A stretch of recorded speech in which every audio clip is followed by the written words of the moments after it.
Are you just too busy to find the time to volunteer? In today's busy and fast-paced world, finding time to volunteer seems to be a tough challenge. Today, I would like to inform you on why volunteering can be so beneficial for both the giver and the receiver. As someone who regularly volunteers, I can confidently say that volunteering has positively affected the quality of my life in multiple ways. To start off, I would like to give you an idea of how many people actually do give up their time for others. In the past, involvement in volunteering has diminished greatly, but with forces behind this cause, the Corporation for National and Community Service states that the volunteering rate has increased by 1.6 million between 2008 and 2009. Although this seems like a large number, compared to the 307 million living in America, this number is actually quite small. Many great causes are being pushed aside by our busy schedules and is making the word volunteer become foreign to the English language.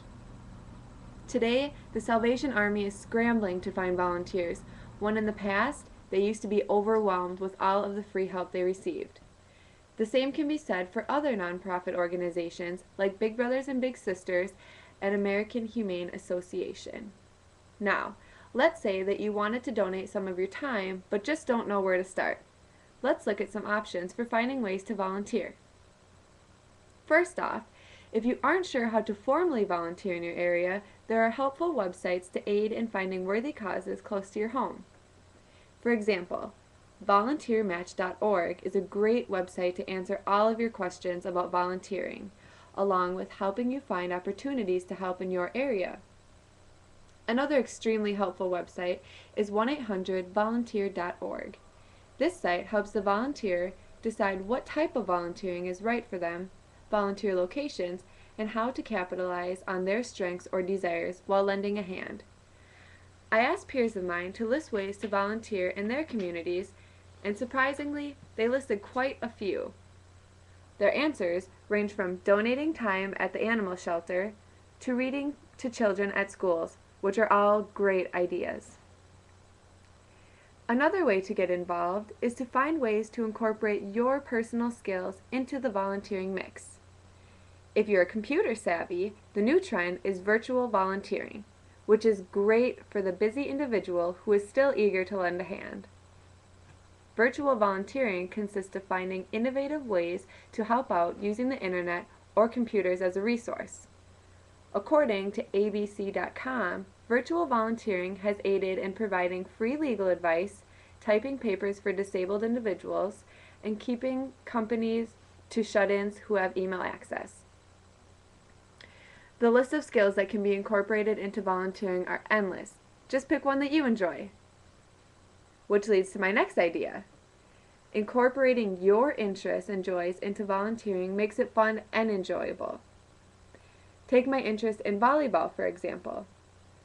I talked to coaches and found out ways to help volunteer, coach, and help out at camps. The same can go for any interest in arts and crafts, cooking, or other activities that you enjoy.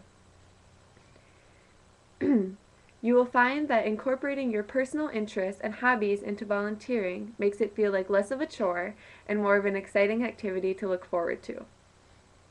Which brings me to my next point, which is that volunteering is proven to be very rewarding for the one who is investing their time. I asked my peers if they felt that people should volunteer more, and every response included yes answers, but no explanations as to why volunteering is so beneficial. Dr. Tony Breyer points out that giving to others can lead to a healthier, happier, and longer life, and that generous behavior reduces depression and the risk of suicide in adolescents.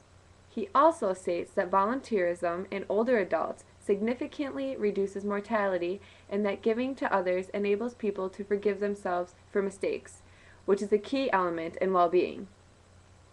Volunteering can also better your well-being by building new relationships and strengthening existing ones. You may be surprised by the close relationships that you form while working together for a common cause that the whole group truly and really cares about. As for the existing relationships, they can be greatly strengthened by sharing the bond of making a difference together. I can personally say that the bond between my mother and I has improved tremendously while volunteering at local basketball tournaments yearly. I encourage you to find help through your friends and family while volunteering. Volunteering together can ease the nervousness that goes along with stepping into a new and foreign setting. If you would like to better your community and yourself, then I highly encourage you to consider lending a helping hand, whether it be shoveling your neighbor's driveway or visiting at the local healthcare center, both of which are great ideas and ways to give. To sum it all up, volunteering in any shape or form betters the people around you as well as your personal well-being. Volunteering for the first time can be difficult, so don't forget the helpful resources such as volunteermatch.org and 1-800-volunteer.org to help you get started in something that can be life-changing. I challenge you to pick a realistic and desirable amount of time you would like to invest in volunteering and meet that goal. Your body will thank you, and your community will too. Thank you.